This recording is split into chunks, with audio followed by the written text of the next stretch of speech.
I've been a trucker for over 20 years, and I've seen my fair share of strange things on the road. But nothing compares to what happened one foggy night in Northern California. I still get chills thinking about it. It was late October, and I was hauling a load of lumber from Oregon down to San Francisco. The weather had been decent most of the trip, but as night fell, a thick fog rolled in. It wasn't unusual for that time of year, so I didn't think much of it. I was driving down a lonely stretch of Highway 36, a two-lane road that cuts through dense forest and winding hills. There wasn't much traffic, just the occasional pair of headlights passing by. Around midnight, the fog had grown so dense I could barely see more than a few feet ahead. My headlights were struggling to pierce through the gray wall in front of me. I decided to pull over at the next rest area I found. I needed a break, and maybe the fog would lift a bit. After what felt like an eternity, I finally saw the dim outline of a rest area sign. I eased my rig off the road and into the small gravel parking lot. There were no other vehicles, just a couple of dim streetlights flickering in the mist. I parked and cut the engine, leaving only the soft hum of my truck's cooling system and the eerie silence of the foggy night. I stepped out of the cab and stretched my legs. The air was damp and cold, and I could hear the distant hoot of an owl. As I walked towards the restroom, I felt a strange sense of unease, like someone was watching me. I shook it off, blaming it on the creepy atmosphere. Inside the restroom, the flickering fluorescent lights did little to ease my nerves. I quickly did my business and headed back to my truck. As I approached, I noticed something odd. There were footprints in the gravel leading from the edge of the parking lot right up to my truck. They weren't mine, and there hadn't been any other cars around. My heart started pounding. I looked around, but saw nothing in the fog. I climbed back into my cab and locked the doors, just to be safe. Sitting there, I tried to calm down, telling myself it was probably nothing. Maybe another driver had stopped earlier, and I hadn't noticed. But then I heard it. A faint, scratching noise coming from the back of my truck. I froze, listening. The sound was soft but persistent, like something was trying to get into the trailer. I grabbed my flashlight and cautiously stepped out of the cab, making my way to the back of the truck. The fog was so thick, I could barely see my hand in front of my face. The scratching continued, growing louder as I approached. When I reached the back, I shined my flashlight on the trailer door. My blood ran cold. There were deep gouges in the metal, as if something had been clawing at it. I whipped around, scanning the fog for any sign of movement, but saw nothing. The scratching had stopped, replaced by an eerie silence. I backed away slowly, keeping my eyes on the trailer. Once I was back in the cab, I locked the doors again and fired up the engine. There was no way I was staying there any longer. I drove through the fog, my nerves on edge, jumping at every shadow. It wasn't until I reached the outskirts of a small town that I started to relax.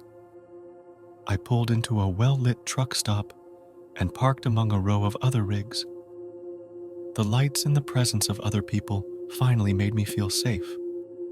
I never found out what caused those scratches, or who, or what, made those footprints. But every time I drive through fog, I can't help but remember that night. It's a reminder that sometimes the most unsettling things on the road are the ones you can't explain.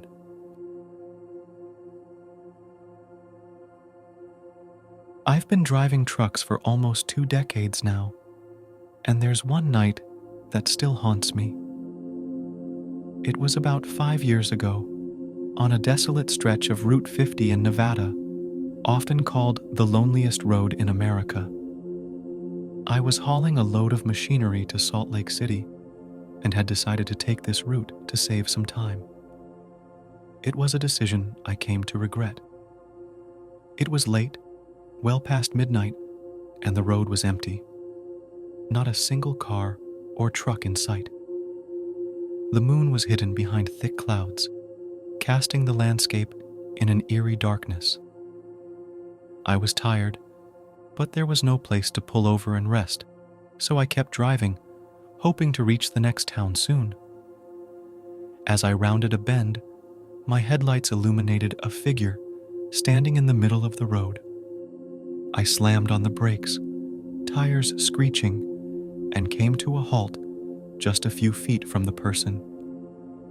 My heart was pounding as I took in the sight before me. A man, wearing tattered clothes and covered in dirt, standing perfectly still, staring at me. I honked the horn, but he didn't move. I felt a chill run down my spine. I considered my options. There was no way around him without going off the road, and backing up on this narrow, winding route was out of the question. So, I decided to get out and see what he wanted. I grabbed my flashlight and a wrench from the cab, just in case, and stepped out into the cold night. "Hey, are you okay?" I called out as I approached. The man didn't respond, just kept staring at me with a vacant look in his eyes. As I got closer, I could see he was shaking slightly. "Do you need help?" I asked again, but still no response. I was just a few feet away when the man finally spoke. "They're coming," he whispered, barely audible over the wind. "They're coming, and you need to leave." I looked around, but there was nothing but darkness and the faint outline of the surrounding hills. "Who's coming?" I asked, but the man just repeated the same words, over and over. "They're coming. You need to leave." I didn't know what to make of it. Maybe he was a lunatic, lost in the desert. I decided I couldn't leave him there, so I offered to give him a ride to the next town. "Come on, get in the truck," I said, trying to sound reassuring. The man shook his head violently. "No, you don't understand. They're coming." He turned and started walking back into the desert, disappearing into the darkness. I stood there, stunned for a moment, before deciding it was best to get back on the road. I climbed back into the cab, locked the doors, and took off. My mind was racing, trying to make sense of what had just happened. Was he just a crazy drifter, or was there something more to his warning? About 10 miles down the road, I saw something in my rearview mirror that made my blood run cold. Headlights, coming up fast behind me. I hadn't seen another vehicle for hours, and now, suddenly, there was a pair of lights gaining on me quickly. I pushed the pedal to the floor, my truck roaring as it picked up speed. The headlights got closer and closer until they were right on my bumper. I glanced back and saw a black SUV, its windows tinted, tailgating me aggressively. Fear surged through me. I didn't know who these people were or what they wanted, but I knew I had to get away. I weaved through the curves and straightaways, pushing my rig to its limits. The SUV stayed right behind me, relentless. Finally, I saw the lights of a small town in the distance. I floored it, hoping to make it to safety. As I reached the outskirts of the town, the SUV suddenly veered off the road and disappeared into the desert, as if it had never been there. I pulled into a well-lit gas station, my hands trembling. I sat there for a long time, trying to calm down. I never saw the man or the SUV again, but I'll never forget his warning. To this day, I avoid Route 50 whenever I can. Some things on the road are scarier than ghosts. It was supposed to be just another routine delivery, nothing special. I'd picked up a load of electronics in California and was heading to a warehouse in Texas. The trip was long, but the weather was good and the traffic was light. I was making great time as I drove through the Arizona desert on I-10. The sun had just dipped below the horizon, painting the sky in deep shades of purple and orange. By midnight, I was starting to feel the fatigue set in. The road was empty, and the steady hum of the engine was almost hypnotic. I decided it was time for a quick break, so I pulled into a rest area. It was one of those lonely spots in the middle of nowhere, with a few dim streetlights, a vending machine, and a restroom. I was the only vehicle there, which wasn't surprising given the hour. I parked my rig, cut the engine, and stepped out to stretch my legs. The air was warm, with a faint breeze rustling the desert shrubs. After a few minutes, I decided to use the restroom before getting back on the road. As I walked across the gravel lot, I heard a faint noise, like someone crying. I stopped and listened, but the sound faded into the night. I continued to the restroom, a small concrete building with flickering fluorescent lights. Inside, the crying sound was more distinct, coming from one of the stalls. "Hello?" I called out, but there was no response. I knocked on the stall door. "Are you okay?" The crying stopped abruptly, replaced by silence. I felt a chill creep up my spine. I knocked again, but still no answer. Hesitantly, I pushed the door open. The stall was empty. There was no sign of anyone. I quickly did my business and got out of there, feeling unnerved. Back at my truck, I checked the trailer and the cab, making sure everything was secure. As I climbed back into the driver's seat, I noticed something strange in my side mirror. A figure was standing at the edge of the parking lot, just outside the circle of light from the street lamps. It looked like a woman, wearing a long dress, her hair blowing in the wind.